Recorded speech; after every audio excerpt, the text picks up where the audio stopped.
spell around her own head 3 times, and only after the construction collapsed down her neck for the 3rd time did she allow Naris to do it, muttering about getting so soft that she soon would need someone to lace up her boots, until Elaine began laughing and she joined in, throwing her head back so that Naris had to start over again. By the time all that was done, and they had returned to the bedchamber, the bathtubs were full, and the scent of the rose oil that had been added to the water filled the air. The men who had brought up the water were gone, of course, and Stephanie was waiting with her sleeves pushed above her elbows in case someone wanted her back scrubbed.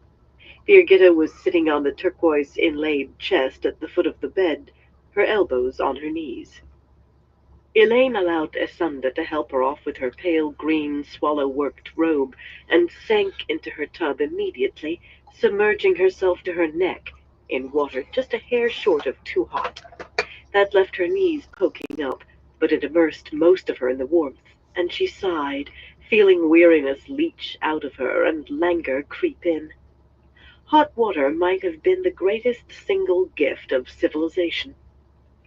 Staring at the other tub, Avienda gave a start when Naris attempted to remove her robe, lavender and embroidered with flowers on the wide sleeves.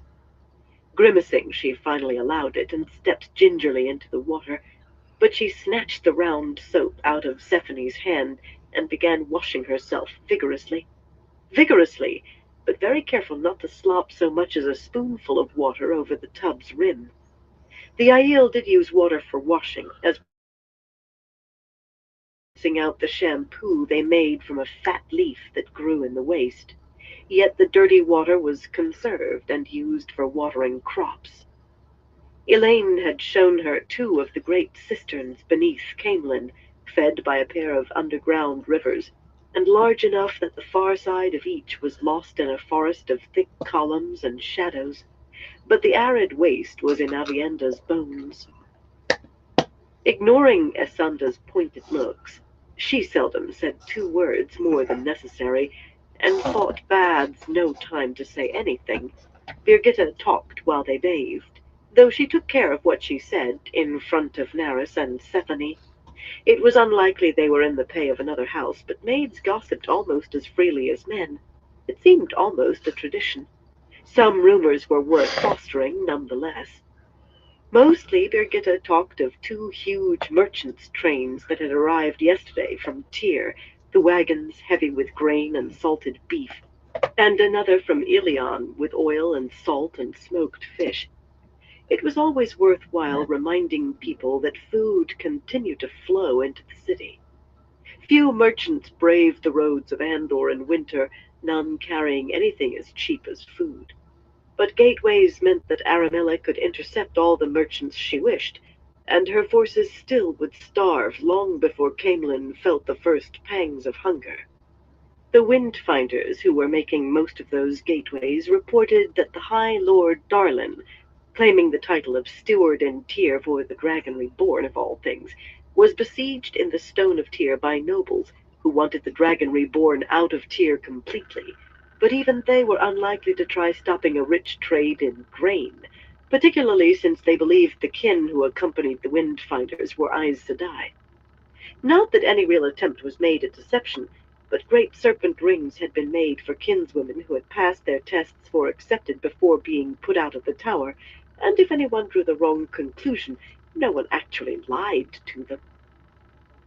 The water was going to shed its heat if she waited much longer, Elaine decided, so she took a rose-scented soap from Stephanie and allowed Naris to begin scrubbing her back with a long-handled brush. If there had been news of Gawain or Galad, Birgitta would have mentioned it straight off. She was as eager to hear as Elaine, and she could not have held it back. Gawain's return was one rumor that dearly wanted to reach the streets.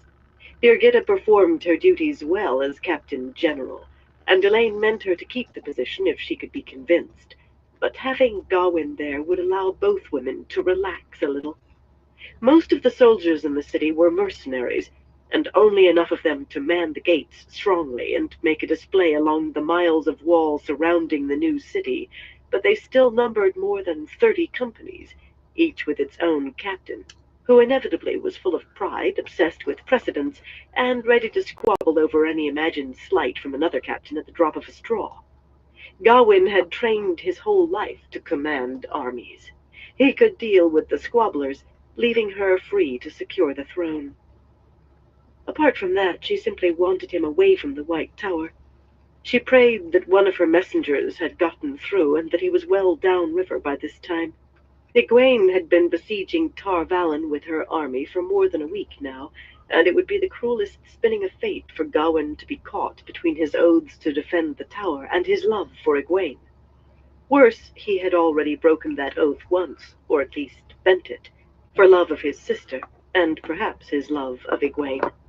If Ellida ever suspected that Gawain had aided Swan's escape, whatever credit he had gained by helping her replace Swan as Amerlin would evaporate like a dewdrop.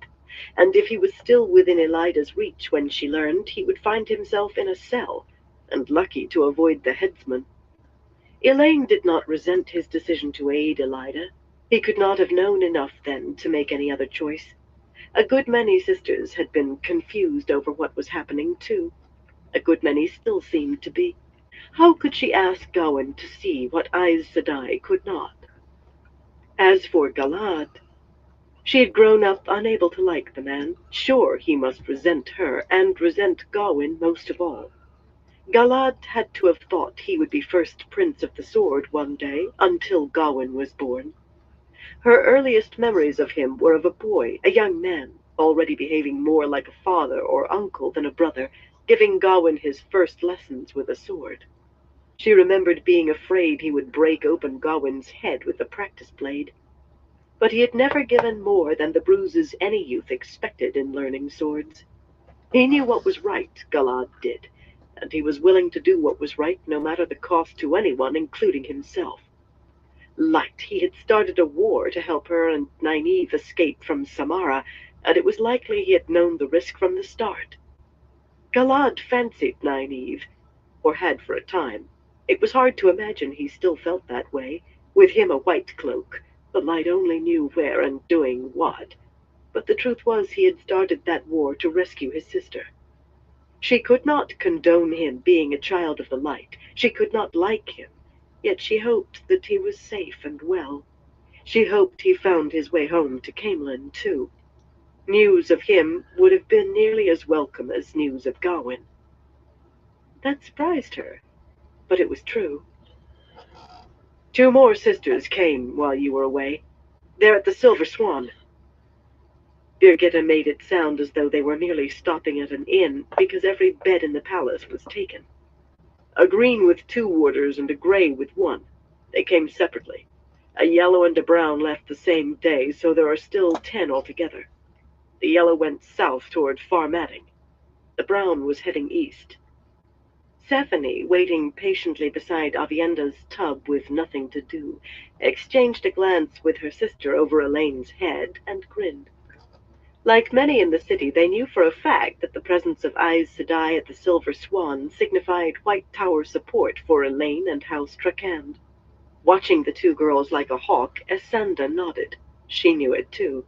Every street sweeper and rag picker was aware that the tower was divided against itself. But even so, the name still carried weight, and an image of strength that never failed. Everyone knew the White Tower had lent support to every rightful queen of Andor. In truth, most sisters looked forward to a sitting monarch who was also Aes Sedai, the first in 1,000 years, and the first since the breaking of the world to be openly known as Aes Sedai. But Elaine would not be surprised to find there was a sister in Aramilla's camp, keeping discreetly out of notice. The White Tower never placed all of its coin on one horse unless the race was fixed. "That's enough of the brush," she said, irritably twisting away from the bristles. Well trained, the girl laid the brush down on a stool and handed her a large Ilianer sponge that she used to begin sluicing off soap. She wished she knew what those sisters meant. They were like a grain of sand in her slipper, so tiny a thing that you could hardly imagine it being a discomfort, but the longer it remained, the larger it seemed. The sisters at the Silver Swan were becoming a sizable stone just by being there. Since before she arrived in Camelin, the number at the inn had been changed frequently, a few sisters leaving every week and a few coming to replace them. The siege had not changed anything. The soldiers surrounding Camelin were no more likely to try stopping an Aes Sedai from going where she wanted than were the rebellious nobles in Tyr. There had been reds in the city, too, for a while, asking after men heading for the Black Tower. But the more they learned, the more they had let their disgruntlement show, and the last pair had ridden out of the city the day after Aramilla appeared before the walls. Every Aes Sedai who entered the city was carefully watched, and none of the Reds had gone near the Silver Swan, so it seemed unlikely the sisters there had been sent by Elida to kidnap her. For some reason she imagined little groups of Aes Sedai scattered from the Blight to the Sea of Storms, and constant streams of sisters flowing between, gathering information, sharing information. A peculiar thought. Sisters used eyes and ears to watch the world, and rarely shared what they learned unless it was a threat to the tower itself. Likely those of the Swan were among the sisters sitting out the tower's troubles, waiting to see whether Egwene or Elida would end with the Amerlin's seat before they declared themselves. That was wrong. An Aes Sedai should stand for what she thought was right without worrying over whether she was choosing the winning side. But these made her uneasy for another reason. Recently, one of her watchers at the Swan had overheard a disturbing name, murmured and quickly shushed, as if in fear of eavesdroppers. Cadsuane. Not a common name, that. And Cadsuane Malydrin had meshed herself closely with Rand while he was in Cairhien. Van Dien did not think much of the woman, calling her opinionated and mule-headed, but Cariana had almost fainted in awe at hearing her name. It seemed the stories surrounding Cadsuane amounted to legends.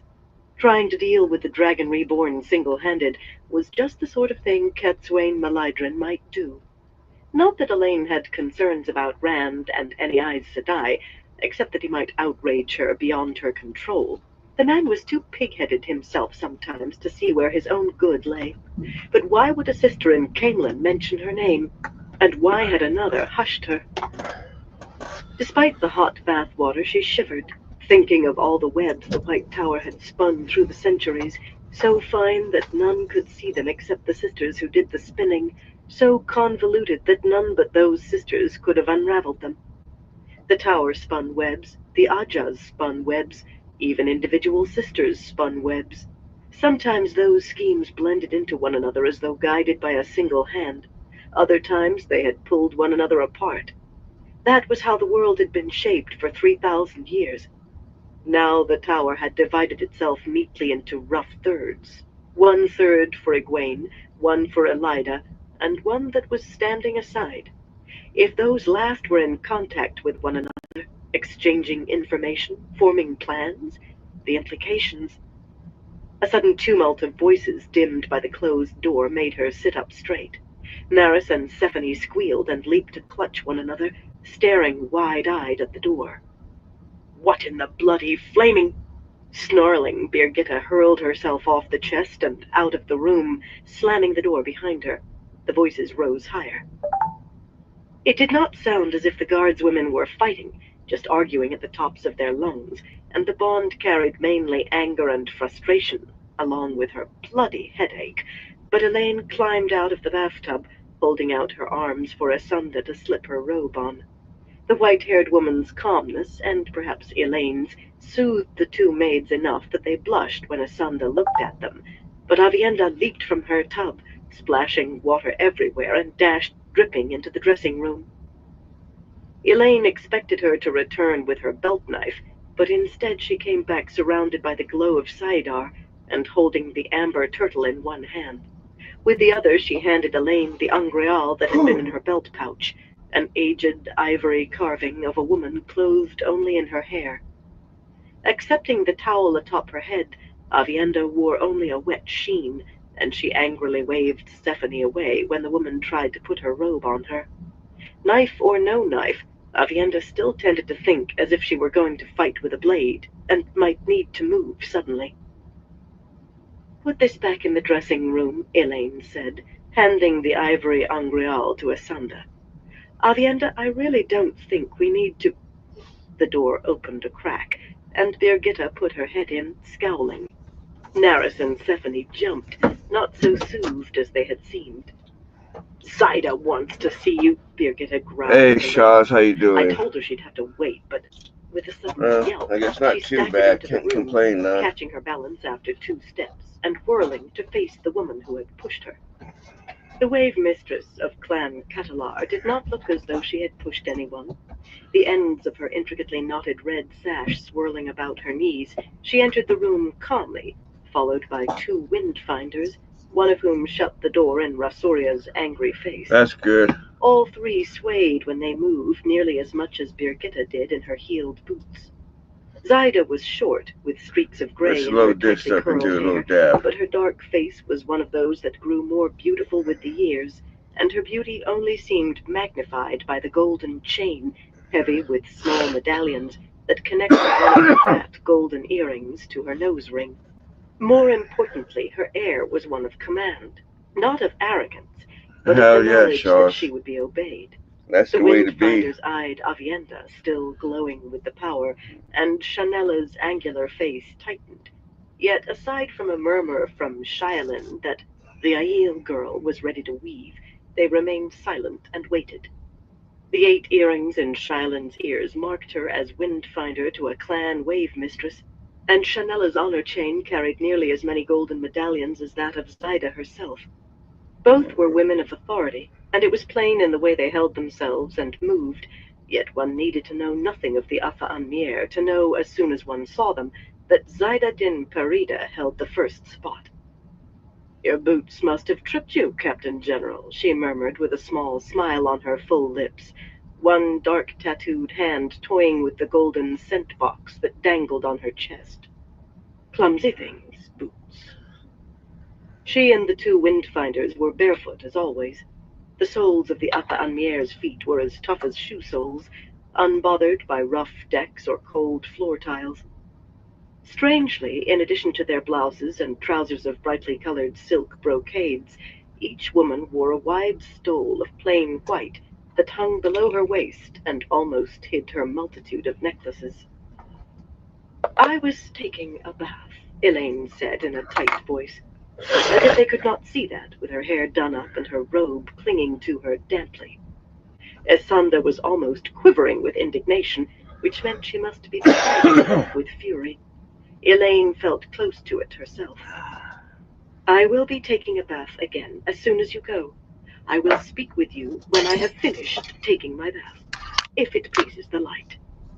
There. If they were going to shove into her rooms, let them chew on that for ceremony.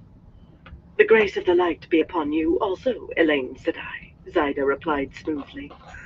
She raised an eyebrow at Avienda, though neither at the continuing light of Saidar, since Zaida could not channel, nor at her nudity, since the sea folk were quite casual about that, at least out of sight of landmen. "You have never invited me to bathe with you, though it would have been courteous, but we will not speak of that. I have learned that Nesta Dinrius Tumums is dead, killed by the Shonshan. We mourn her loss." All 3 women touched their white stoles and touched fingertips to lips, yet Zaida seemed as impatient with formality as Elaine. Without raising her voice or speeding its pace, she merely pushed on, almost shockingly abrupt and to the point for one of the sea folk. "The first 12 of the Atha Anmier must meet to choose another mistress of the ships. What is happening to the west makes it clear there can be no delay." Shylin's mouth tightened, and Shanella raised her pierced scent box to her nose, as if to drown the smell of something. Its spicy perfume was sharp enough to slice through the scent of rose oil in the room. However they had described what they sensed to Zaida, she displayed no unease, or anything but certainty. Her gaze held steady on Elaine's face. "We must be ready for whatever comes, and for that we need a mistress of the ships. In the name of the White Tower you promised 20 teachers. I cannot take Van Deen in her grief or you, but I will take the other 3 with me. The rest the White Tower owes, and I will expect prompt payment. I have sent to the Sisters of the Silver Swan to see whether some of them will meet the Tower's debt, but I cannot wait on their reply. If it pleases the light, I will bathe with the other wave mistresses tonight at the harbor of Ilion." Elaine fought very hard to keep her own face smooth. The woman just announced that she intended to scoop up every Aes Sedai lying around loose in Camelin and carry them off, and it sounded very much as if she did not intend to leave any of the wave-finders behind. That made Elaine's heart sink. Until Rihanna returned, there were 7 of the kin with sufficient strength to weave a gateway, but 2 of those could not make one large enough to admit a horse cart. Without the Windfinders, plans for keeping Camelin supplied from Tyr and Ilion became problematical at best. The Silver Swan. Light. Whoever Zaida had sent would reveal every line of the bargain she had made. Egwene was not going to thank her for spilling that mess out into the open. She did not think she had ever had so many problems dropped in her lap in the course of one short statement. "I regret your loss and the Atha Anmier's loss," she said, thinking fast. Nesta Din Rhys was a great woman. She had been a powerful woman anyway, and a very strong personality. Elaine had felt happy to walk away with more than her shift after her one meeting with her. Speaking of shifts, she could not afford time to dress. Zaida might not wait. She belted her robe tighter. "We must talk. Have wine brought for our guests, Esanda, and tea for me." "Weak tea," she sighed at a burst of caution through the bond to Birgitta. "In the smaller sitting room. Will you join me, Wave Mistress?" To her surprise, Zaida merely nodded as if she had expected this. That started Elaine thinking about Zaida's side of the bargain between them. The bargains. There were 2, really, and that might be a key point. No one had expected the smaller sitting room to be used for some time, so the air held a chill, even after Stephanie rushed with a spark wheel to light the kindling laid beneath split oak on the wide white hearth and scurried out of the room. Flames leapt up from the fat wood, catching on the log atop the fire irons as the women arrayed themselves in the lightly carved, low-backed chairs arranged in a semicircle in front of the fireplace. Well, Elaine and the Seafolk women arrayed themselves, Elaine arranging her robe carefully over her head, and wishing Zaida had delayed just an hour so she could be properly dressed, the Windfinders coolly waiting for the Wave Mistress to take a chair, then sitting to either side of her. Birgitta stood in front of the writing table with her hands on her hips and her feet apart, her face a thunderhead. The bond carried a clear desire to wring an Atha Anmier neck. Avienda leaned casually against one of the sideboards, and even when Asanda brought her robe and pointedly held it out for her, she merely put it on and resumed her pose with her arms folded beneath her breasts. She had released Saidar, but the turtle was still in her hand, and Elaine suspected she was ready to embrace the power again in an instant. Neither Avienda's cold, green-eyed stare nor Birgitta's scowl affected the Seafolk in the least, however. They were who they were, and they knew who they were. "The Atha Anmier were not 20 teachers," Elaine said, emphasizing slightly. Zaida had said that she would collect payment, but that bargain had been made with Nesta Din Rhys. Of course, Zaida might believe she would become the new mistress of the ship. Proper teachers elected by the Amerlin seat. I know that the Atha Anmier pride themselves on meeting their bargains in full, and the tower will meet its side too. But you knew when sisters here agreed to teach that it was temporary, and a bargain quite apart from that made with the mistress of the ships. You admitted as much when you agreed for Windfinders to weave gateways to bring supplies to Camelin from Ilion and Tyr.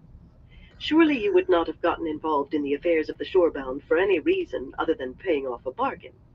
But if you are leaving, your help is at an end, and so is our requirement to teach. I fear you will harvest no teachers at the Silver Swan. The Atha Anmier will have until the Amerlin sends teachers, according to the bargain made with the mistress of the ships. A pity she could not demand they stay away from the inn, but it might already be too late for that, and every reason she could think of sounded hollow. An argument that shattered for lack of a center would only embolden Zaida. The Atha Anmier were ferocious hagglers, scrupulous but ferocious. She had to go very slowly, very carefully. "My sister has you by the ear, Zaida Din Parida," Avienda chortled, slapping her thigh. Hung up by the ankles, in fact. That was a sea folk punishment that she found incredibly amusing for some reason. Elaine stifled a burst of irritation. Avienda enjoyed chances to tweak the sea folks' noses. She had begun while they were fleeing Ebu Dar and never really stopped. But this was no time for it. Shanella stiffened, her calm face sinking into a glare. The lean woman had been the butt of Avienda's nose tweaking more than once, including a regrettable episode involving usquai, a very potent Aiel drink. The glow of Sidar actually surrounded her. Zaida could not see that, but she knew about the usquai and Shanella being carried to her bed, sicking up the whole way, and she raised a peremptory hand toward the Windfinder. The glow faded, and Shanella's face darkened. It might have been a blush or anger. "All that you say made sense," Zaida said, which was not far from insulting, especially said to an Aes Sedai. In any event, Marililla was not part of that. She agreed to be one of the teachers long before she reached Camelin, and she will go with me to continue her teaching. Elaine drew a long breath. She could not even try to argue Zaida out of this. A great part of the White Tower's influence rested on the fact that the tower kept its word as surely as the sea folk, that it was known to keep its word. Oh, people said you had to listen carefully to be sure an Aes Sedai had promised what you thought she had, and that was often true. But once the promise was clear, it was as good as an oath under the light. At least the Windfinders were not likely to let Marililla get away. They hardly let her out of their sight. You may have to return her to me if I have particular need of her. If Van Deen and the two helpers found proof that she was Black Aja. If that happens, I will arrange a replacement. And who that could be, she had no idea. She has the rest of her year to serve. At least a year, by the bargain. Zaida gestured as if making a concession. But so long as you understand that her replacement must come before she leaves. I will not let her go without another in her place. I suppose that will do, Elaine replied calmly. It would bloody well have to, since she had no other choice. Zaida smiled faintly and let the silence stretch. Shanella shifted her feet, but more in impatience than as if to rise, and the wave mistress did not stir. Plainly she wanted something more, intended another bargain, and plainly she wanted Elaine to speak first. Elaine set herself to outwait the other woman.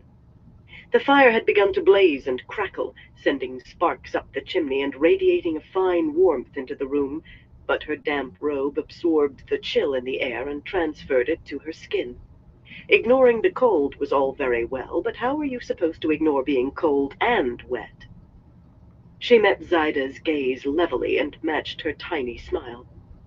Esanda returned, followed by Naris and Sephane, carrying ropework trays, the one with a silver teapot in the shape of a lion and thin green cups of sea-folk porcelain, the other hammered silver cups, and a tall-necked wine pitcher that gave off the aroma of spices. Everyone took wine, except for Elaine, who was never offered the choice. Peering into her tea, she sighed. She could see the bottom of the cup quite clearly. If they made it any weaker, they might as well give her water. After a moment, Avienda strode across the room to set her wine cup back on the tray atop one of the sideboards and pour herself a cup of tea. She gave Elaine a nod and a smile, combining sympathy with the suggestion that she really preferred watery tea to wine. Elaine smiled back in spite of herself. First sisters shared the bad as well as the good. Birgitta grinned over the top of her silver cup and proceeded to empty half of it in a gulp. The bond carried her amusement at the grumpiness she felt from Elaine, and it still carried her headache, in no way reduced. Elaine rubbed her temple. She should have insisted that Marililla heal the woman as soon as she had seen her. A number of the kin outstripped Marililla when it came to healing, but she was the only sister in the palace with a halfway decent ability. You have great need of women to make these gateways, Zaida said suddenly. Her full mouth was no longer smiling. She disliked having spoken first. Elaine sipped her wretched excuse for tea and said nothing. It might please the light that I could leave 1 or 2 wind-finders here, Zyda went on, for a set time. Elaine wrinkled her brow as though considering.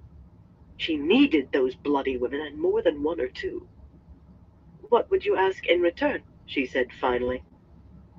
1 square mile of land on the river Aranin. Good land, mind, not marshy or boggy. It is to be Apa Anmier land in perpetuity. Under our laws, not Andor's, she added, as if that were a small afterthought, hardly worth mentioning. Elaine choked on her tea. The Apa Anmier hated leaving the sea, hated being out of sight of it, and Zyda was asking for land 1,000 miles from the nearest salt water, asking for it to be ceded absolutely at that. Kyrianin and Murandians and even Altarans had bled trying to take bits of Andor, and Andorans had bled to keep them out. Still, 1 square mile was a small bit, and a small price to keep Camelin supplied. Not that she would let Zyda know that. And if the sea folk began trading directly into Andor, then Andoran goods would be able to move in sea folk bottoms everywhere the sea folk sailed, and that was everywhere. Zyda surely knew that already, but there was no point in letting her know that Elaine had thought of it. The warder bond urged caution, yet there were times for boldness, as Birgitta should know better than anyone. Sometimes tea goes down the wrong way. Not a lie, merely an evasion. For a square mile of Andor I deserve more than 2 wind-finders. The Apa Anmier got 20 teachers and more for help using the Bowl of the Winds, and when they go, you will have 20 to replace them. You have 21 wind-finders with you. For a mile of Andor I should have all 21, and 21 more in their places when they leave, for as long as Aes Sedai teach seafolk. Best not to let the woman think that was her way of rejecting the offer out of hand. Of course, the normal customs duties would apply to any goods moving off this land into Andor. Ida raised her silver cup to her mouth, and when she lowered it, she wore the tiniest smile. Yet Elaine thought it was a smile of relief rather than triumph. Goods moving into Andor, but not goods coming from the river onto our land. I might leave 3 wind-finders, for half a year, say. And they must not be used in fighting. I will not have my people die for you, and I will not have other Andorans angry at us because seafolk have killed some of them.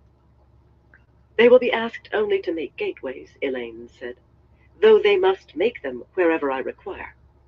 Light, as if she intended using the one power as a weapon. The seafolk did so without a second thought, but she was trying very hard to behave as Egwene demanded, as though she had already taken the 3 oaths. Besides, if she blasted those camps outside the walls with Saidar, or allowed anyone else to, not a house in Andor would stand with her.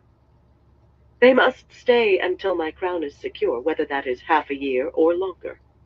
The crown should be hers in much less time, but as her old nurse Lini used to say, you counted your plums in the basket, not on the tree. Once the crown was hers, though, she would not need wind-finders to supply the city, and in all truth she would be happy to see their backs. But 3 is not nearly enough. You will want Shailin, since she is your wind-finder. I will keep the rest. The medallions on Zyda's honor chain swayed gently as she shook her head. Talan and Matara are apprentices still. They must return to their training. The others have duties too. 4 might be spared until your crown is secure. From there it was just a matter of bargaining. Elaine had never expected to keep the apprentices, and wind-finders to clan wave-mistresses could not be spared either, which she had expected. Most wave-mistresses used their wind-finders and sword-masters as close advisors, and would be parted from one as easily as she would be parted from Birgitta. Zyda tried to exclude others as well, such as wind-finders who served on large vessels like rakers and skimmers, but that would have disqualified the greater number right there, and Elaine refused to come down in her demands unless Zyda came up in her offers, which the woman did slowly, grudging every concession. But not so slowly as Elaine might have expected. Clearly the wave mistress needed this bargain as much as she herself needed women who could weave gateways. Under the light, it is agreed, she was able to say at last. kissing the fingertips of her right hand and leaning forward to press them to Zaida's lips. Avienda grinned, obviously impressed. Birgitta kept a smooth face, but the Bond said she found it hard to believe Elaine had come out so well. "It is agreed under the light," Zaida murmured. Her fingers on Elaine's lips were hard and calloused, though she could not have hauled on a rope herself in many years. She looked quite satisfied for a woman who had yielded 9 of the 14 windfinders who had been on the table. Elaine wondered how many of those 9 would be women whose ships had been destroyed by the Shonchan in Ebu Dar. Losing a ship was a serious matter among the Afa-an-Mier, whatever the reason, and maybe cause enough to want to stay away from home a little longer. No matter. Ella looked glum, her tattooed hands tight on the knees of her red brocaded trousers, yet not so glum as might be expected from a sea-folk woman who would have to remain ashore a while longer. She was to command the windfinders who stayed, and she did not like it that Zaida had acceded to her being under Elaine's authority, and Birgitta's. There were to be no more sea-folk striding around the palace as if they owned it, and making demands left and right. But then Elaine suspected that Zaida had come to this meeting knowing she would leave some of her party behind, and Chanella had come knowing she would command them. That hardly mattered either, nor did it matter what advantage Zaida hoped to gain toward becoming mistress of the ships. That she saw some was clear as good glass. All that mattered was that Camelin would not go hungry. That and the bloody beacon still blazing in the west. No, she would be a queen, and she could not be a moonstruck girl. Camelin and Andor were all that could matter. 13. High Seats. And the 2 windfinders departed from Elaine's apartments, graceful and outwardly unhurried, but with almost as little ceremony as they had entered, a bare wish that the light illumine Elaine and see her safe. For Afa-an-Mier, that was almost rushing off without a word. Elaine decided that if Zaida did indeed want to be the next mistress of the ships, the woman had a rival she hoped to steal a march on. It might be well for Andor if Zaida did attain the Afa-an-Mier throne, or whatever the sea-folk called it. Bargain or no bargain, she would always be aware that Andor had helped her, and that had to be for the good. Though, if she failed, her rival would be aware of where Andor's favor had gone. Still, it was all if and maybe. Here and now was another thing altogether.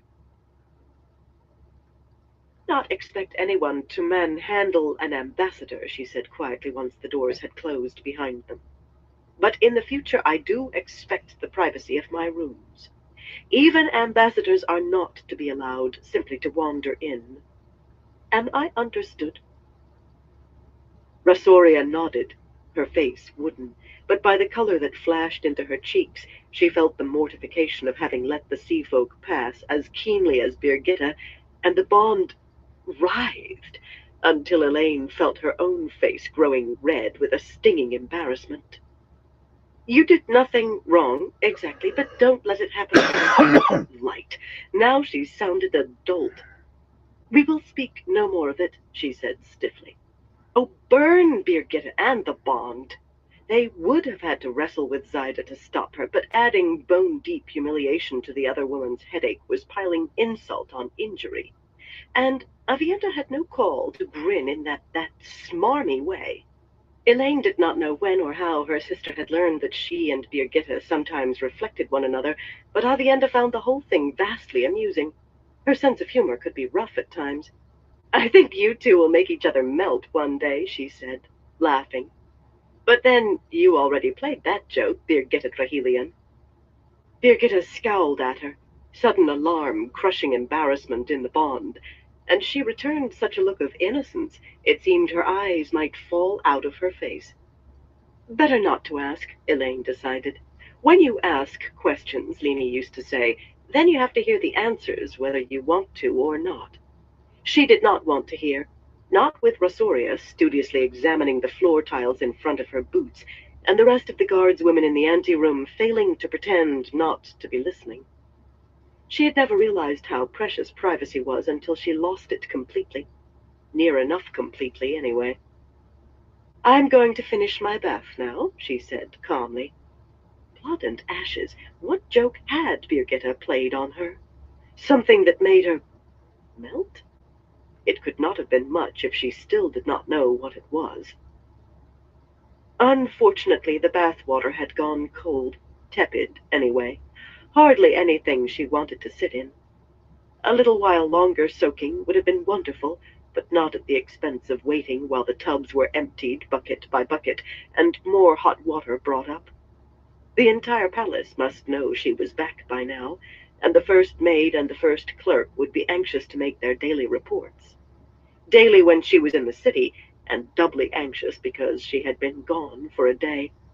Duty came before pleasure if you were going to rule a country, and that went doubly for trying to gain the throne in the first place. Avienda pulled the towel from her head and shook down her hair, appearing relieved that she would not have to climb into water again. She started for the dressing room, shedding her robe before she reached the door, and had donned most of her garments when Elaine and the maids entered. With only a few mutters she let Naris complete the job, although little remained beyond stepping into her heavy woolen skirt. She slapped the maid's hands away and tightened the laces of her soft knee-high boots herself. For Elaine it was not so easy. Unless some emergency loomed, Esanda felt slighted when she did not discuss her choice of dresses. With close servants there was always a delicate balance to maintain. Without exception, a body servant knew more of your secrets than you thought she did, and she saw you at your worst, grumpy, tired, weeping in your pillow, in rages and sulks. Respect had to go both ways, or the situation became impossible. So Avienda was sitting on one of the padded benches, allowing Naris to comb out her hair before Elaine could conclude on a simple gray in fine wool, embroidered in green on the high neck and the sleeves, and trimmed with black fox. It was not so much that she had difficulty deciding, but that Esanda kept putting forward silks sewn with pearls or sapphires or fire drops, each more ornately embroidered than the last. No matter that the throne was not yet hers, Esanda wanted to dress her every day as a queen readying for an audience. There had been a point to that, back when every day brought delegations of merchants to offer petitions or make their respects, especially outlanders hoping the troubles in Andor would not affect their trade. The old saying that who held Camelin held Andor had never really been true, and in merchant eyes, the chances she would actually gain the throne had diminished with the arrival of Aranilla's army outside the gates. They could count the houses arrayed on either side as easily as they could count coin. Even Andoran merchants avoided the royal palace now, keeping out of the inner city as much as possible, so no one would think they had gone to the palace. Dogs are all And laid bankers out. came well hooded in anonymous carriages. None wished her ill that she knew, and certainly none wanted to anger her, but neither did they want to anger Aramilla, not now. Still, the bankers did come, and so far she had not heard of any merchants presenting petitions to Aranilla. That would be the first sign that her cause was lost. Getting into the dress took twice as long as it should have, since Esanda allowed Stephanie to help Elaine. The girl breathed heavily the whole time, unaccustomed as yet to dressing someone else, and fearful of making a mistake under Esanda's eye. Much more than of making one in front of her mistress, Elaine suspected. Apprehension made the sturdy young woman clumsy. Clumsiness made her more painstaking, and taking pains made her worry more about mistakes, so the result was that she moved more slowly than the frail older woman ever had. Finally, however, Elaine found herself seated facing Avienda, letting Esanda draw an ivory comb through her curls. In Esanda's view, allowing one of the girls to slip a shift over Elaine's head or fasten her buttons was one thing, but risking either of them making a tangle in her hair quite another. Before the comb had made 24 strokes, though, Birgitta appeared in the doorway. Esanda sniffed, and Elaine could all but see the woman grimace behind her back. Esanda had given way on Birgitta being present at baths, however reluctantly, but the dressing room was sacrosanct. Surprisingly, Birgitta let the maid's disapproval slide past her without so much as a placating look. Usually she refrained from pushing Asunda an inch further than Elaine required. "Dialyn has returned, Elaine. She's brought company, the high seats of Mantiar, Haven, Gilliard, and Northern." For some reason the bond carried streaks of puzzlement and annoyance. Shared headache or no, Elaine could have jumped for joy. If Asunda had not had the comb deep in her hair, she might have. 4! She had never expected Dialyn to accomplish so much. Hoped for it, prayed for it, but never expected it. Certainly not in one short week. In truth, she had been sure Dialyn would return empty-handed. 4 gave her an equal footing with Aramilla. It was galling to think of being on an equal footing with that foolish woman, but truth was truth. Mantiar, Haven, Gilliard, and Northern. Why not Candraed? That was the 5th house Dialyn had gone to approach. No. She had 4 more houses, and she was not going to fret over the lack of one. "Entertain them in the formal sitting room until I can come, Birgitta." The small sitting room had been sufficient for Zaida. She hoped the wave mistress had not noticed the slight, but 4 high seats required more. "And ask the first maid to arrange apartments." Apartments? Light! The Atha-an-Mier would have to be hurried out of theirs to make room. Until they left, most beds that did not have 2 occupants had 3. "Asanda, the green silk with the sapphires, I think. And sapphires for my hair, too, the large sapphires." Birgitta left, still feeling puzzled and upset. Why? Surely she could not think she should have left Dialyn cooling her heels because of Zaida. Oh, light, now she was feeling puzzled over Birgitta feeling puzzled. If that was allowed to feed on itself, they would both end up dizzy. As the door closed, Asunda moved to the nearest wardrobe, wearing a smile that might have been called triumphant. Looking at Avienda, who had motioned Naris and her victim away and was folding a dark gray scarf to tie her hair back, Elaine smiled herself. She needed something to take her out of that spinning loop. "Maybe you should wear silks and gems just this once more, Avienda," she said in a gently teasing tone. "Dialyn won't mind, of course, but the others aren't used to Aiel. They might think I'm entertaining a stable hand." She meant it for a joke. They twitted one another about clothes all the time, and Dialyn looked askance at Avienda, whatever she wore. But her sister frowned at the wardrobes lining the wall, then nodded and set the scarf down beside her on the tufted cushion. "Just so these high seats will be properly impressed. Do not think I will do this all the time. It is a favor to you." "You weren't just doing a favor," she pored over the clothes that Asunda pulled out with a great deal of interest, before deciding on a dark blue velvet splashed with green and a silver net to catch her hair. They were her clothes, made for her, but since Camelin she had avoided them as if they were crawling with death's head spiders. Stroking the sleeve, she hesitated as if she might change her mind, but finally she let Naris do up the tiny pearl buttons. She declined Elaine's offer of emeralds that would have suited the gown admirably, keeping her silver snowflake necklace and heavy ivory bracelet, but at the last minute she did pin the amber turtle to her shoulder. "You can never tell when it might be needful," she said. "Better safe than sorry," Elaine agreed. "Those colors look beautiful on you." It was true, but Avienda blushed. Compliment her on how well she shot a bow or how fast she could run, and she took it as no more than her due. But she had difficulty coming to grips with the fact that she was beautiful. That was a part of herself she had managed to ignore, till recently.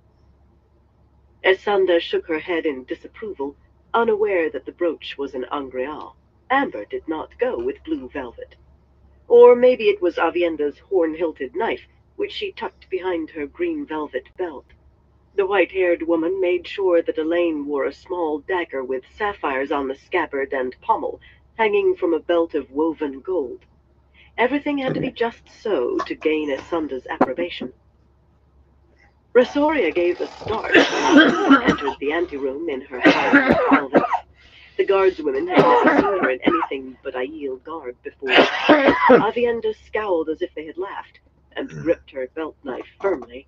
But luckily her attention was diverted by a cloth-covered tray, sitting on the long side table against the wall. Elaine's midday meal had been delivered while they were dressing.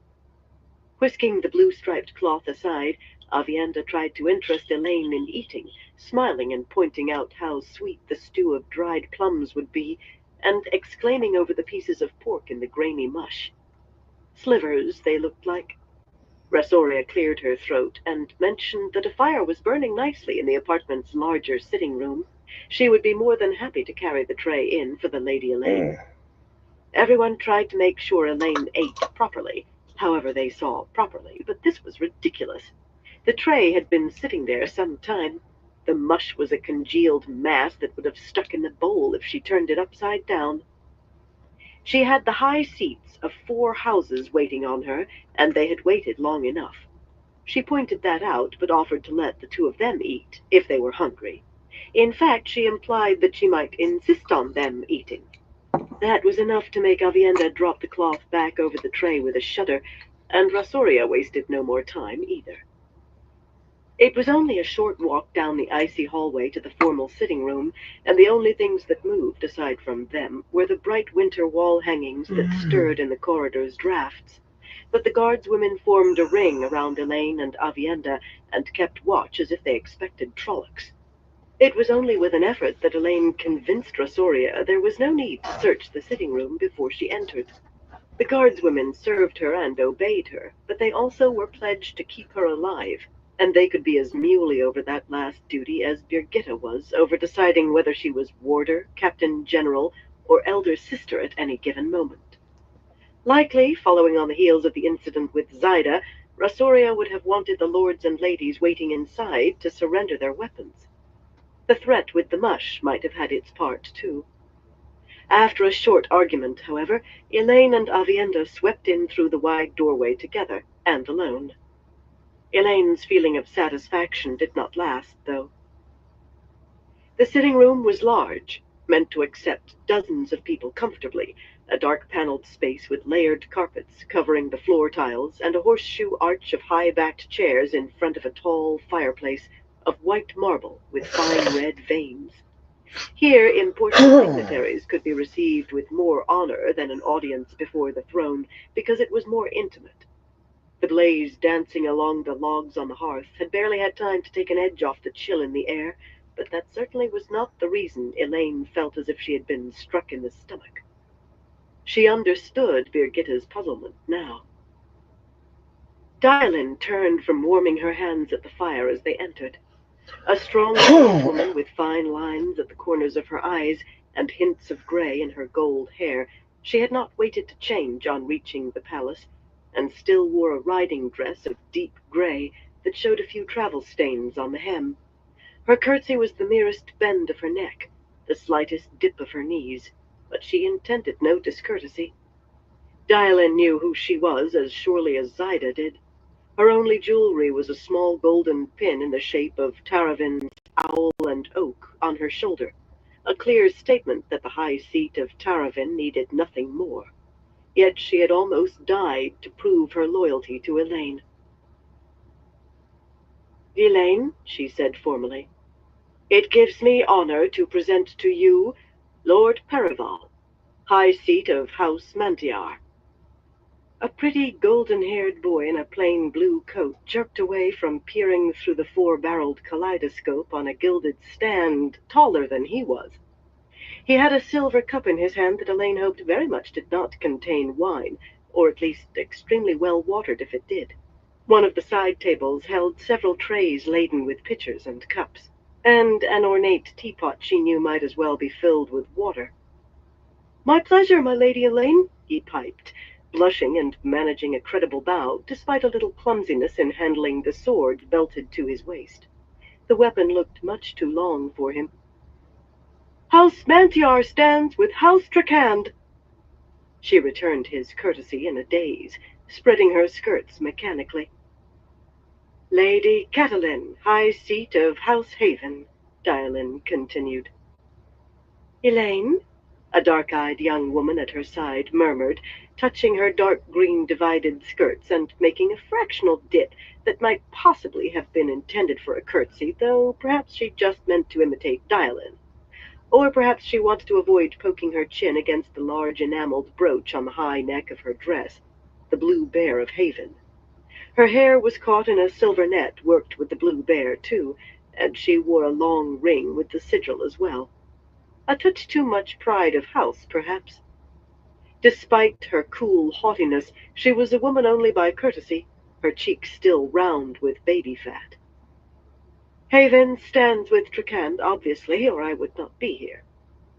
Dylan's mouth tightened slightly, and she gave the girl a hard glance that Catelyn seemed not to see.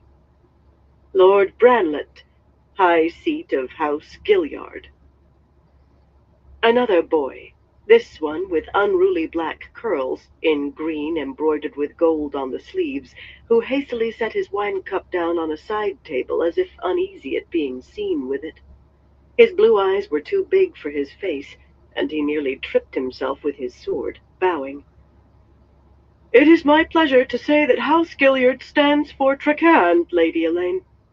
Halfway through, his voice broke from treble to bass, and he blushed even harder than Perival. "And Lord Conile, high seat of House Northen." Conile Northen grinned over the rim of his silver cup. Tall and lean, in a gray Hey, coat with Christopher, how sleeves you just doing? too short to cover Good to his see bony ya. wrists, he had an engaging grin, merry brown eyes, and an eagle's beak for a nose. "We drew straw." Salut Chris, j'espère que tu vas bien. Content de te voir. "We drew straws for the order to be introduced, and I drew short. Northen stands with Trakand. Can't let a ninny like Aramilla take the throne." He managed his sword smoothly, and he, at least, had reached his majority, but if he was many months past 16, Elaine would eat his turned-down boots and his silver-knot spurs. Their youth was no surprise, of course, but she had expected Conile to have a graying head at his side to advise him, and the others to have their guardians looking over their shoulders. There was no one else in the room aside from Birgitta, standing in front of the tall, arched windows with her arms folded beneath her breasts. Bright midday sunlight flooding through the clear glass set in the casements made her a silhouette of displeasure. "Trakand welcomes all of you, and I welcome all of you," Elaine said, suppressing her dismay. "I will not forget your support, and Trakand will not forget." Something of her consternation must have crept through, because Catelyn's mouth compressed, and her eyes glittered. "I am past my guardianship, as you must know, Elaine," she said in a stiff voice. "My uncle, Lord Arundor, said at the Feast of Lights that I was as ready as I Give would me ever 1 be, second, everyone. I'll and be might right as well back. have free rein then as in a year. Truth, I think he wanted more time to go hunting while he still can. He has always loved hunting, and he's quite old." Once again she failed to see Dylan's frown. Arundor Haven and Dylan were roughly of an age. "I have no guardian either," Branlet said uncertainly, his voice nearly as high-pitched as Catelyn's. Dylan gave him a sympathetic smile and smoothed his hair back from his forehead. It promptly fell forward again. Maeve was riding alone, as she liked to do, and her horse stepped into a gopher hole, she explained quietly. By the time anyone found her, it was too late. There has been some discussion over who's to take her place. "They've been arguing for 3 months," Branlet muttered. For a moment he looked younger than Perival, a boy trying to find his way with no one to show him the path. "I'm not supposed to tell anyone that, but I can tell you. You're going to be the queen." Dylan put a hand on Perival's shoulder, and he stood up straighter, though he still was shorter than she. "Lord Willin would be here with Lord Perival, but the years have him bedridden. Age creeps up on us all, eventually." She shot another look at Catelyn, but the girl was studying Birgitta now, her lips pursed. "Willin said I was to tell you that he sends his good wishes, and also one he considers a son." "Uncle Willin told me to uphold the honor of Mantiar and of Andor," Perival said, intent as only a child being serious could be. "I will try, Elaine. I will try very hard." "I'm sure you will succeed," Elaine told him, managing to put at least a little Oh, warmth yeah, into her Christopher. tone. Just doing a little dab. She wanted to chase them all out and ask Dylan some very pointed questions, but that could not right away. Whatever their ages, they were all the high seats of powerful houses, and she had to offer refreshment and at least a modicum of conversation before they went to change from their journey. Is she really the Captain General of the Queen's Guards? Catelyn asked, as Birgitta handed Elaine a thin blue get at least porcelain one dab cup before I of gotta slightly charge it up darkened again. hot water. The girl spoke as though Birgitta was not there. Birgitta raised an eyebrow before leaving, but Catelyn seemed practiced in not seeing what she did not want to see. The wine cup in her plump hand gave off the sharply sweet aroma of spices. There was not so much as a drop of honey in Elaine's miserable excuse for tea. Yes, and my warder too, she said, politely, as obvious as would ever be. The girl probably thought it a compliment. She was never switching for pure rudeness, yet you couldn't switch a high seat, not when you needed her support. Catelyn's eyes flashed to Elaine's hands, but the great serpent ring did nothing to alter the coolness of her expression. They gave you that? I had not heard you had been raised Aes Sedai.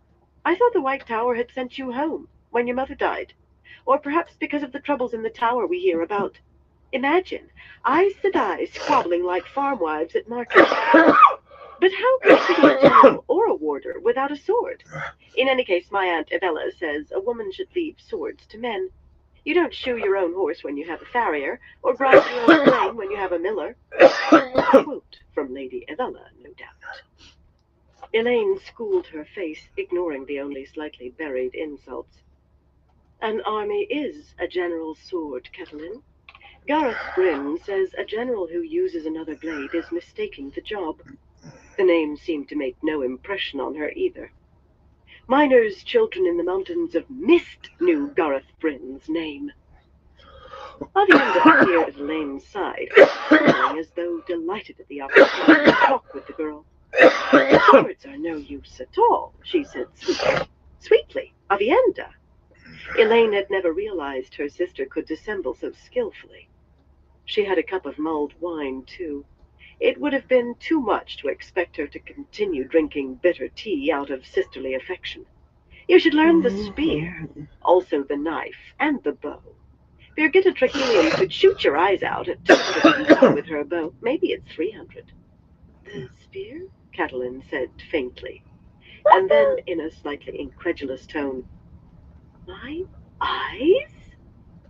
You have not met my sister, Elaine said. Avienda, Lady Catelyn, Avienda of the Nine Valleys Tardas. Perhaps she should have done that the other way around, but Avienda was her sister, and even a high seat must settle for being introduced to the sister of the daughter heir. Avienda is Aiel. She's studying to become a wise one. The fool girl's mouth dropped open at the start, her chin falling more and more with each pronouncement until she was gaping like a fish. Very satisfying. Avienda gave Elaine a smaller smile, her green eyes sparkling with approbation above her wine glass. Elaine kept her own face smooth, but she wanted to grin. The others were much more easily handled, much less infuriating. Paraval and Branlet were shy their first time in Camelin, much less in the royal palace, hardly saying 2 words unless someone drew them out. Conile did think the claim that Avienda was Aiel must be a joke, and nearly got her belt knife in his brisket for laughing raucously, but luckily he thought that was a joke as well. Avienda adopted an icy composure that might have made her seem a wise one in her usual clothes. In velvets she appeared even more a lady of the court, no matter how she fingered her knife. And Branlet did keep sneaking sidelong peeks at Birgitta. It took Elaine a little while to realize that he was watching her walk in her heeled boots. Those wide trousers were actually quite snug over the hips, but she only sighed. Fortunately, Birgitta never noticed, and the bond would have let Elaine know even if she tried to hide it. Birgitta liked having men look at her. Grown men. It would have done Elaine's cause no good if her warders smacked young Branlet's bottom. Mainly they wanted to know whether Rihanna Corley was an Aes Sedai. None of the four had ever seen a sister before, but they thought she must be, since she could channel, and carry them and their armsmen across hundreds of miles in a step. It was a good opportunity to practice evasion without actually lying, helped by the great serpent ring on her own finger. A lie would taint her relations with these four at the start, but it would hardly do to hope that rumors of Aes Sedai aid would filter out to Aramilla while spreading the truth about freely. Of course, all four were eager to let her know how many armsmen they had brought, a total of just over 3,000, nearly half of them crossbowmen or halberdiers, who would be especially useful on the walls.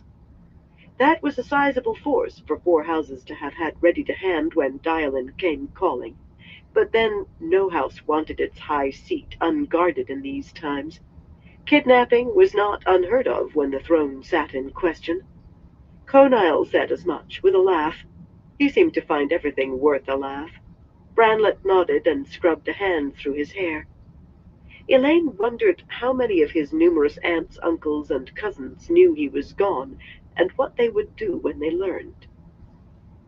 If Dailen had been willing to wait a few days, Catelyn said, I could have brought more than 1,200 men. That was the third time in as many sentences that she had managed to point out that she had brought the largest contingent by a considerable margin.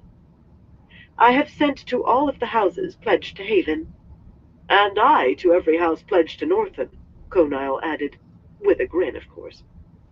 Northen may not summon as many swords as Haven or Trakand, or Mantiar, he put in with a bow to Perival. But whoever rides when the eagles call will be riding for Camelin. They will not ride very fast in winter, Perival said quietly, and astonishingly, since no one had spoken to him. I think that whatever we do, we will have to do it with who we have now. Conile laughed and cuffed the lad's shoulder and told him to buck up his spirits, because every man with a heart was on his way to Camelin to support the Lady Elaine. But Elaine studied Perival more closely. His blue eyes met hers for a moment without blinking before he shyly lowered his gaze. A boy, but he knew what he had ridden into better than Conile or Catelyn, who proceeded to tell them yet again how many armsmen she had brought, and how many Haven could call on, as if everyone there except Avienda did not know exactly how many rode to each house's summons, in trained soldiers and farmers who had carried a halberd or pike in some war, and village hands to be drafted at need. Close enough to exactly, anyway. Lord Willin had done good work for young Perival. Now she had to keep it from going to waste. Eventually it was time to exchange kisses, with Brian running to his hair, and Perival blinking bashfully when Elaine bent to him, and Conile vowing never to wash his cheek.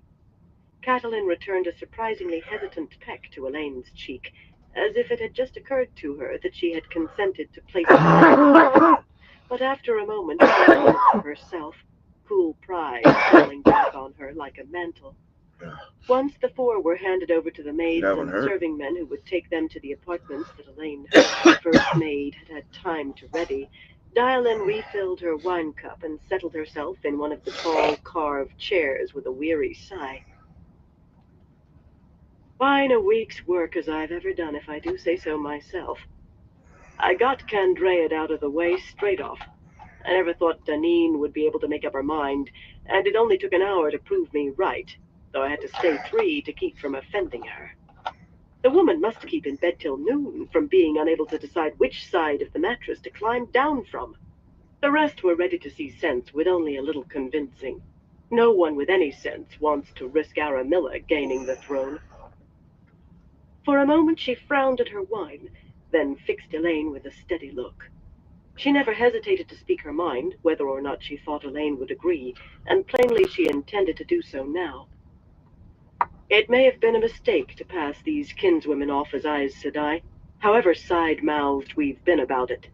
The strain may be too much to ask of them, and it puts us all at risk. This morning, for no reason I could make out, Mistress Corley was staring and gaping like a goose girl come to the city. I think she almost failed at weaving the gateway to bring us here. That would have been wonderful, everyone lined up to ride through a miraculous hole in the air that never materialized, not to mention that it would have stuck me in Catalin's company for the light knows how long. Odious child. There's a good mind there if someone took her in hand for a few years, but she has a double dose of the viper's haven tongue. Elaine gritted her teeth. She knew how cutting Havens could be. The whole family took pride in it. Catalin obviously did. And she was tired of explaining what on this day could frighten any woman who could channel. She was tired of being reminded of what she was trying to ignore. That bloody beacon was still blazing in the west, an utter impossibility both for its size and its duration. The thing had been unchanging for hours. Anyone who channeled for this long without a rest must have fallen over with exhaustion by now, and Rand Bloody Althor was right there in the heart of it. She was certain of that. He was alive, but that only made her want to slap his face for putting her through this. Well, his face was not there, but Birgitta slammed her silver cup down on a side table so hard that wine flew everywhere. Some laundress was going to sweat to take that stain out of her coat sleeve. A maid would labor for hours to restore the side table's polish. Children, she barked. People are going to die because of the decisions they make, and they're flaming children, Conile worst of all. You heard him, Dialin. He wants to challenge Aramilla's champion like Arthur Bloody Hawkwing. Hawkwing never fought anybody's flaming champion, and he knew when he was younger than Lord Northen that it was a fool's game to rest so much on a flaming duel, but Conile thinks he can win Elaine the flaming throne with his flaming sword. Birgitta Trehillian is right, Avienda said fiercely. Her hands were fists gripping her skirts. Conile Northen is a fool, but how could anyone follow those children into the dance of spears? How could anyone ask them to lead?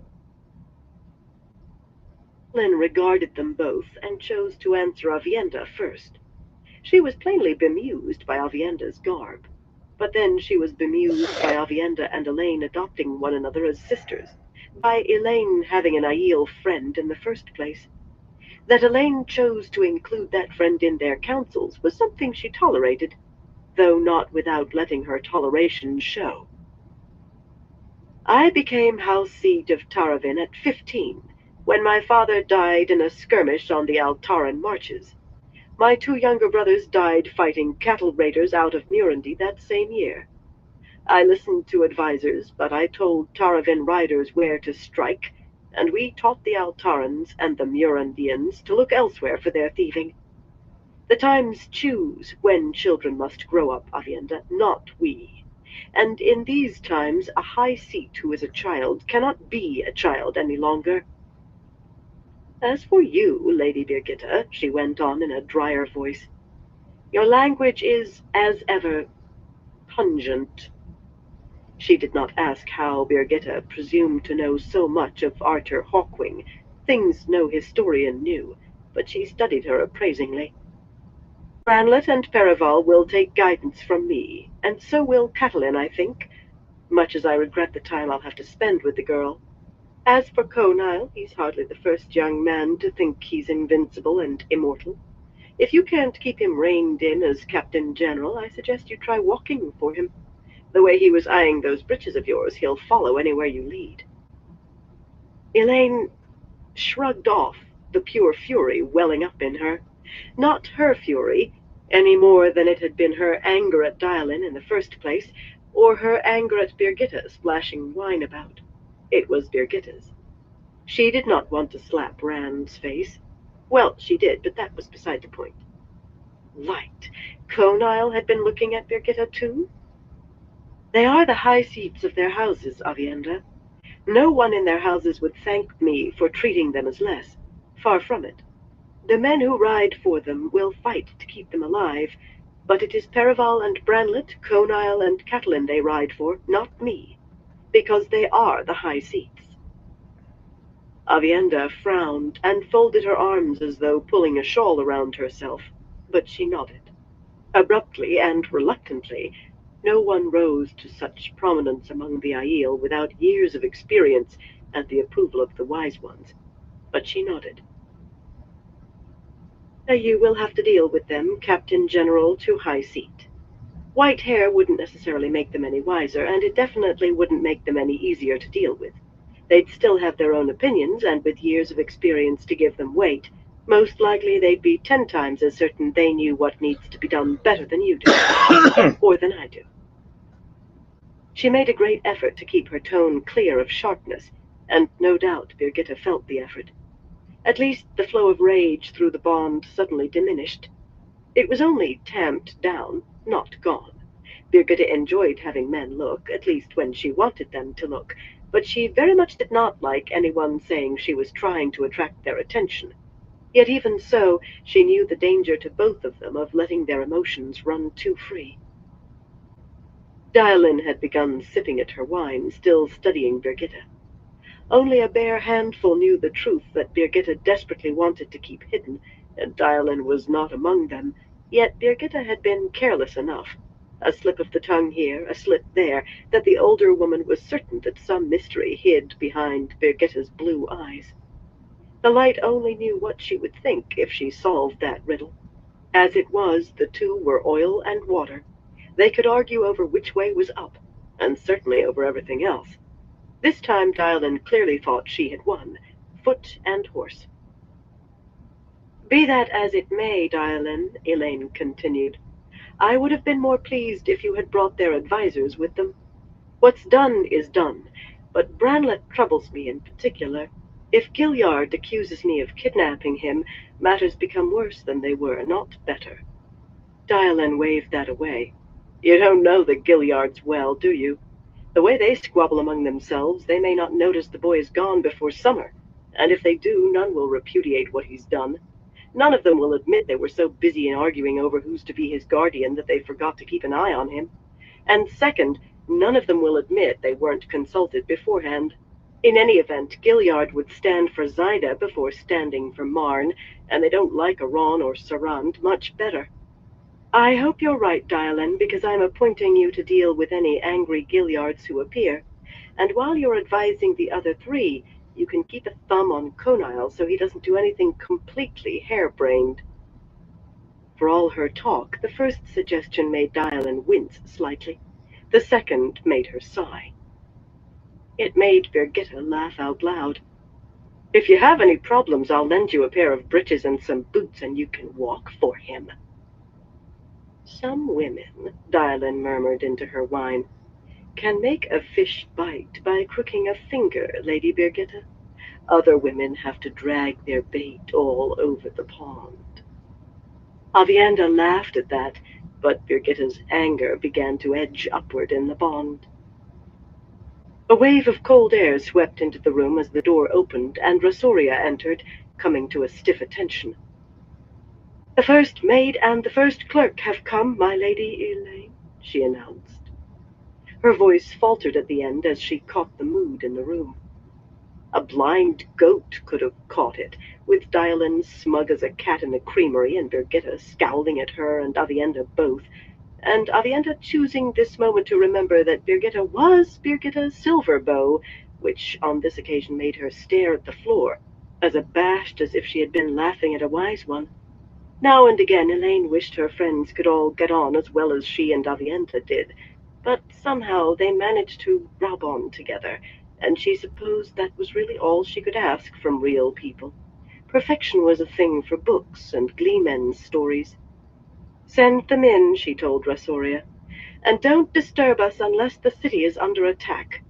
Unless it is important, she amended. In stories, women who gave orders like that were always setting themselves up for disaster.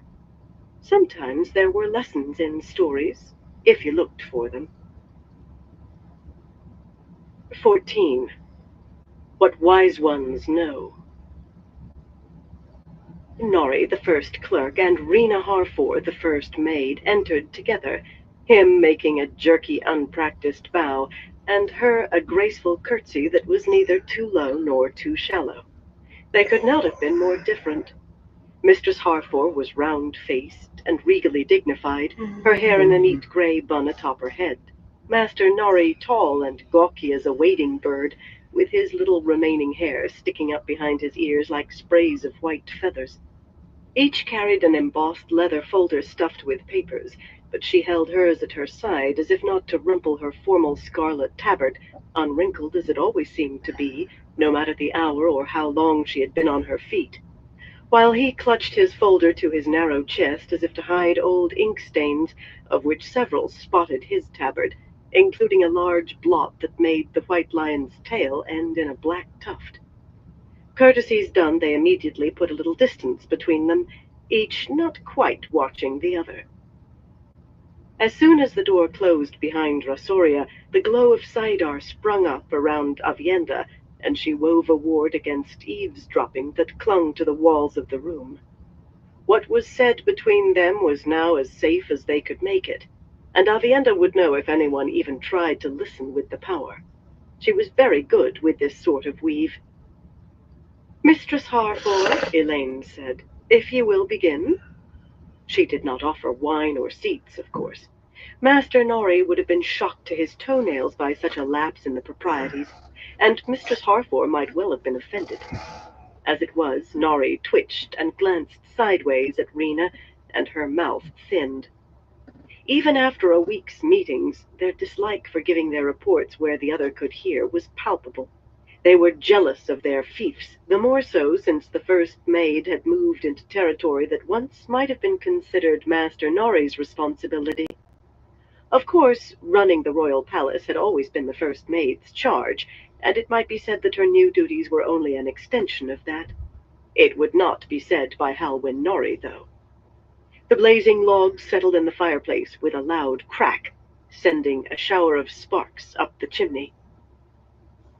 "I am convinced the second librarian is—" "A spy, my lady," Mistress Harford said finally, ignoring Norrie as if to make him disappear.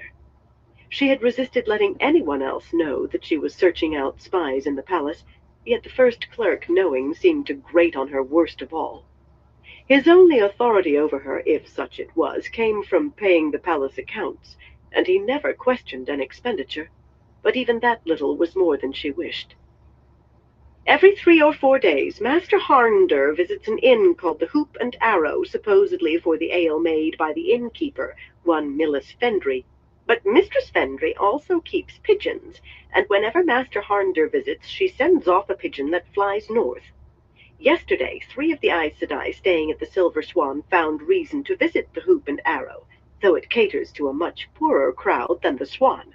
They came and went, hooded, and were closeted with Mistress Fendry in private for over an hour.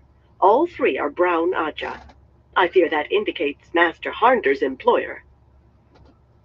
Hairdressers, footmen, cooks, the master cabinet maker, no fewer than 5 of Master Norrie's clerks, and now one of the librarians." Leaning back in her chair and crossing her legs, Dylan glowered sourly. "Is there anyone we won't eventually learn is a spy, Mistress Halford?" Norrie stretched his neck uncomfortably. He took the malfeasance of his clerks as a personal affront. "I have hopes I may be reaching the bottom of that barrel, my lady," Mistress Harford said complacently. Neither spies nor the high seats of powerful houses ruffled her. Spies were pests she intended to rid the palace of as surely as she kept it clear of fleas and rats, though she had been forced to accept Aes Sedai aid with rats recently, while powerful nobles were like rain or snow, facts of nature to be endured until they went away, but nothing to get flustered over. There are only so many people who can be bought, and only so many can afford to buy or want to.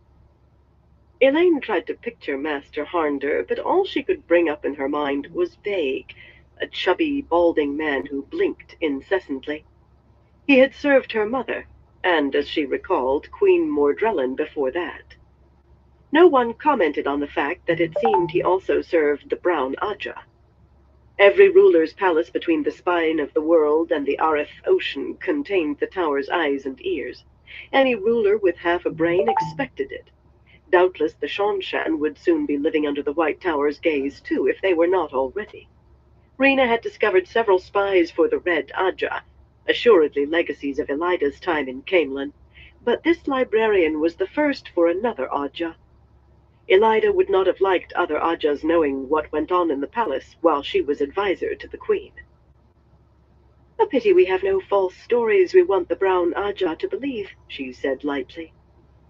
A great pity they and the Reds knew about the kin. At best, they had to know there were a large number of women in the palace who could channel, and it would not take them long to figure out who they were. That would create any number of problems down the road, yet those difficulties did lie somewhere in the future. Always plan ahead, Lini used to say, but worry too hard over next year and you can trip over tomorrow. Watch Master Harnder and try to find out his friends. That will have to suffice for the time being. Some spies depended on their ears, either to hear gossip or listen at doors. Others lubricated tongues with a few friendly cups of wine. The first part of counteracting a spy was to find out how he learned what he sold. Avienda snorted loudly, and spreading her skirts, started to sit down on the carpet before realizing what she wore. With a warning glance at Dialin, she perched stiffly on the front edge of a chair instead, the picture of a court lady with her eyes flashing, except that a lady of the court would not have checked the edge of her belt knife with a thumb. Left to her own devices, Avienda would slit every spy's throat as soon as it could be stretched for the knife. Spying was a vile business in her view, no matter how often Elaine explained that every spy found was a tool that could be used to make her enemies believe what she wanted. Not that every spy necessarily worked for an enemy. Most of those the first maid had uncovered took money from more than one source, and among those she had identified were King Roadron of Murundi, various Tyran high lords and ladies, a handful of Kyrianan nobles, and a fair number of merchants. A good many people were interested in what happened in Camelin, whether for its effect on trade or other reasons. Sometimes it seemed that everyone spied on everyone else. Mistress Harfor, she said, you haven't found any eyes and ears for the Black Tower. Like most people who heard the Black Tower mentioned, Dialin shivered and took a deep drink of her wine, but Rena just grimaced faintly. She had decided to ignore the fact that they were men who could channel, since she could not change matters. To her, the Black Tower was an annoyance. They haven't had time, my lady. Give them a year and you'll find footmen and librarians taking their coin, too. I suppose I will. Dreadful thought. What else do you have for us today? I've had a word with John Skellet, my lady. A man who turns his coat once is often amenable to turning it again, and Skellet is. Skellet, a barber, was in the pay of House Aron, which for the present made him Aramilla's man. Birgitta bit off an oath in mid-word. For some reason she tried to watch her language around Rena Harfor, and spoke in a pained voice. You had a word with him? Without asking anyone? Dialin was under no compunctions regarding the first maid, and she muttered, Mother's milk in a cup. Elaine had never heard her use an obscenity before. Master Nori blinked and almost dropped his folder, and busied himself with not looking at Dialin. The first maid, however, merely paused until sure she and Birgitta were done, then went on calmly. The time seemed ripe, and so did Skellet. One of the men he hands his reports to left the city and hasn't returned yet, while it appears the other broke his leg. The streets are always icy where a fire has been put out. She said that so blandly it seemed more than likely she had engineered the man's fall somehow. Hard times uncovered hard talents in the most surprising people. Skellet is quite agreeable to carrying his next communication out to the camps himself. He saw a gateway made, and he won't have to pretend terror. You would have thought she herself had been seeing merchants' wagons rumble out of holes in the air for her entire life. What's to stop this barber keeping on running once he's outside the city? Birgitta demanded irritably, beginning to pace in front of the fire with her hands clasped behind her. Her heavy golden braid should have been bristling. If he goes, Aron will hire somebody else, and you'll have to hunt him out all over again. Light Aramilla must have heard of the gateways almost as soon as she arrived, and Skellet has to know it. It was not the thought of Skellet escaping that irritated her, or not only that. The mercenaries thought they had been hired to stop soldiers, but for a few silvers they would allow one or two to slip through the gates by night in either direction. One or two could do no harm, as they saw matters. Birgitta did not like being reminded of that. Greed will stop him, my lady, Mistress Harford replied calmly. The thought of earning gold from the Lady Elaine, as well as from Lady Nayan, is enough to make the man breathe hard. It's true Lady Aramilla must already have heard of the gateways, but that only adds credit to Skelet's reason for going in person. And if his greed is great enough for him to try earning still more gold by turning his coat a third time, Dialin said, he could cause a great deal of mischief, Mistress Harford. Rena's tone became a little crisper. She would never step over the boundaries, but she disliked anyone thinking her careless.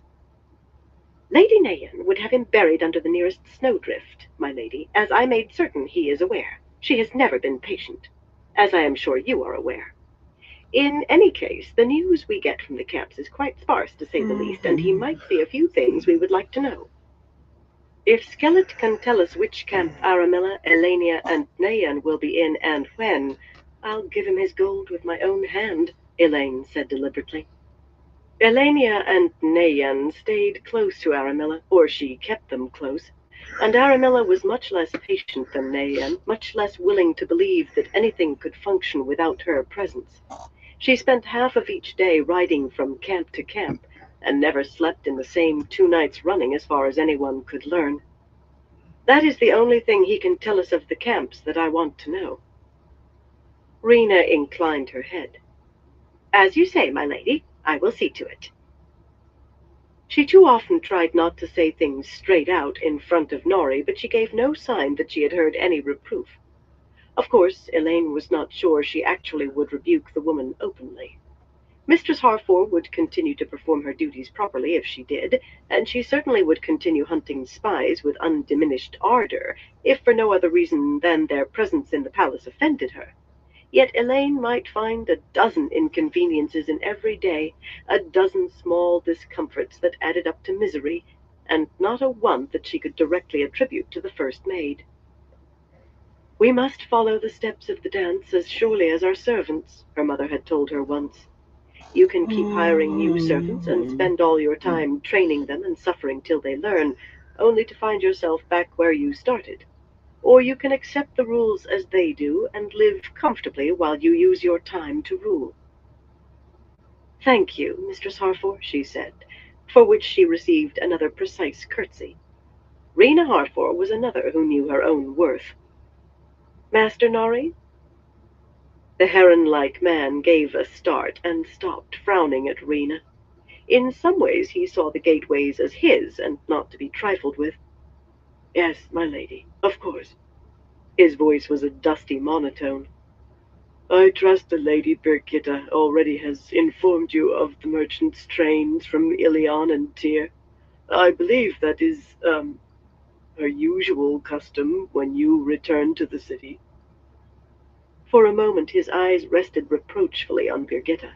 He would never think of causing Elaine the smallest irritation even if she shouted at him, but he lived by his own set of rules, and in a mild fashion he resented Birgitta stealing his chance to enumerate the wagons and casks and barrels that had arrived. He did love his numbers. At least, Elaine supposed it was in a mild fashion. There seemed to be very little heat in Master Nori. She did, she told him, with just a hint of apology, not enough to embarrass him. I fear some of the sea folk are leaving us. We'll only have half the number to make gateways after today. His fingers spidered across the leather folder against his chest, as though feeling the papers within. She had never seen him consult one. Ah, we shall cope, my lady. Halwyn Nori always coped. To continue, there were 9 arsons yesterday, and last night slightly more than usual. 3 attempts were made to fire warehouses storing food.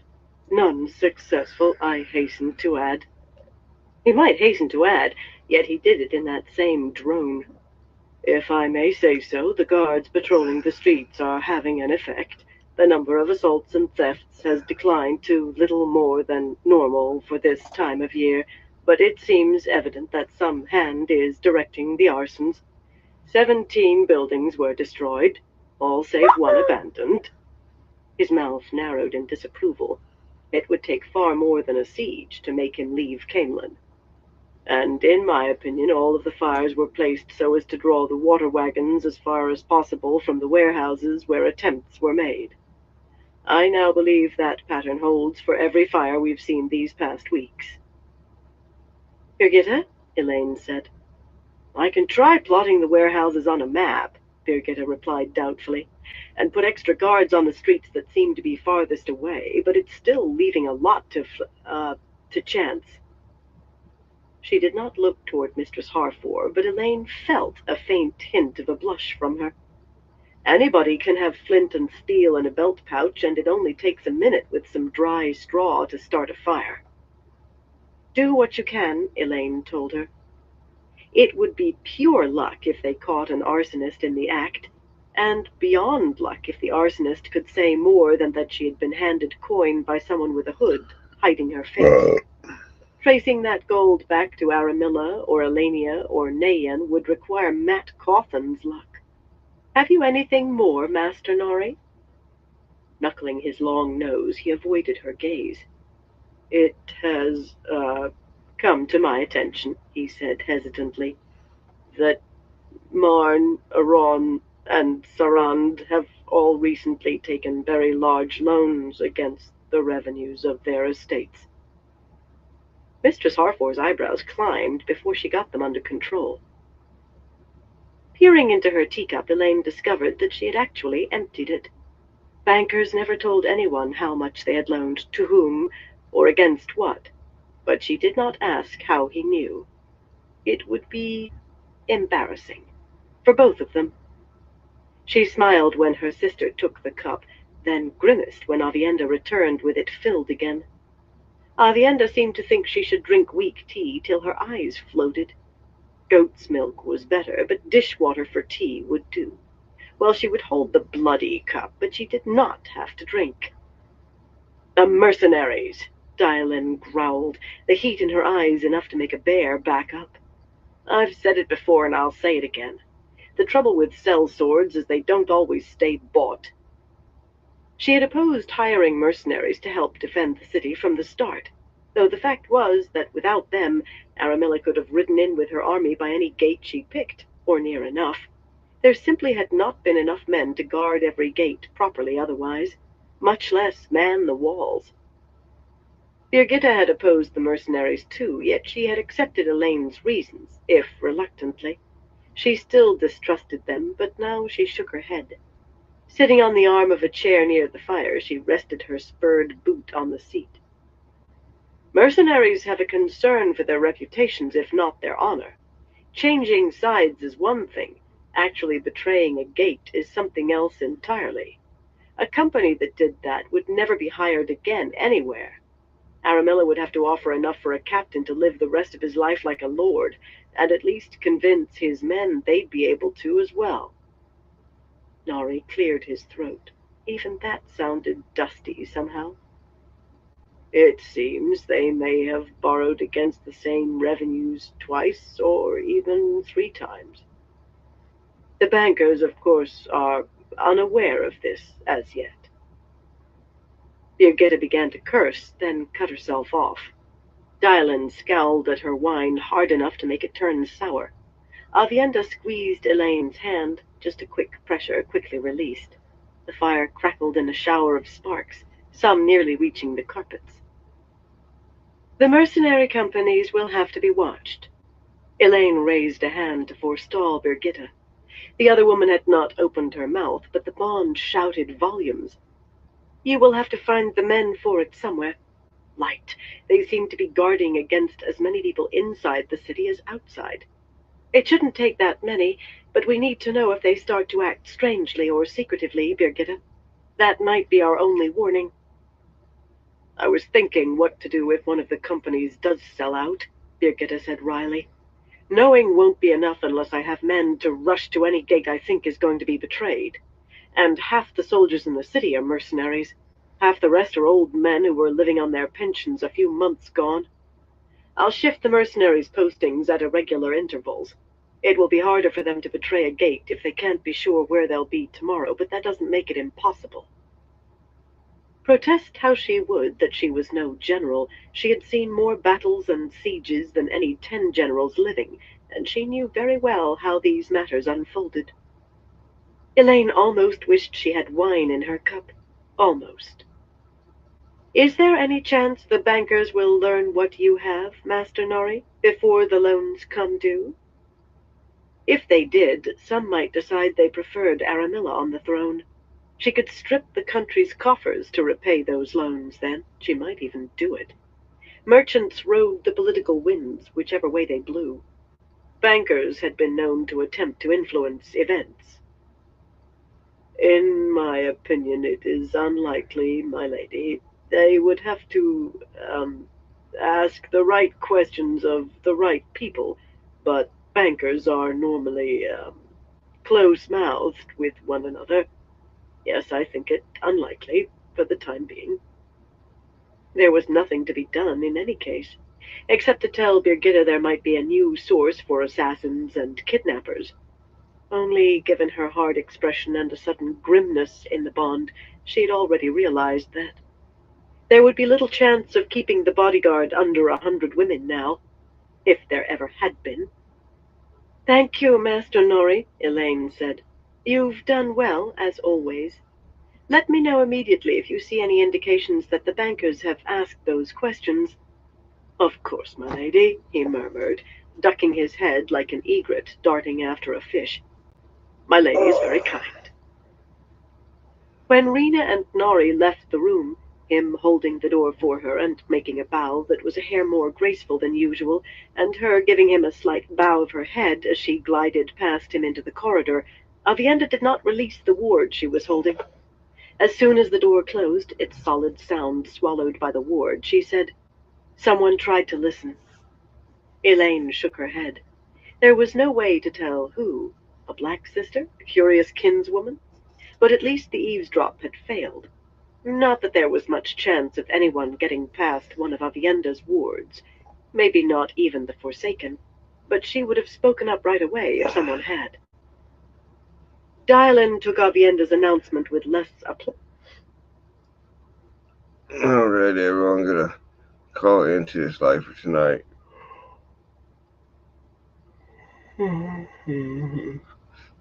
Well, I want to thank everyone for stopping by, and everyone continues to stop by. I definitely appreciate all y'all's support. Until next time, everyone, y'all stay safe out there. You have a good night too, Chris.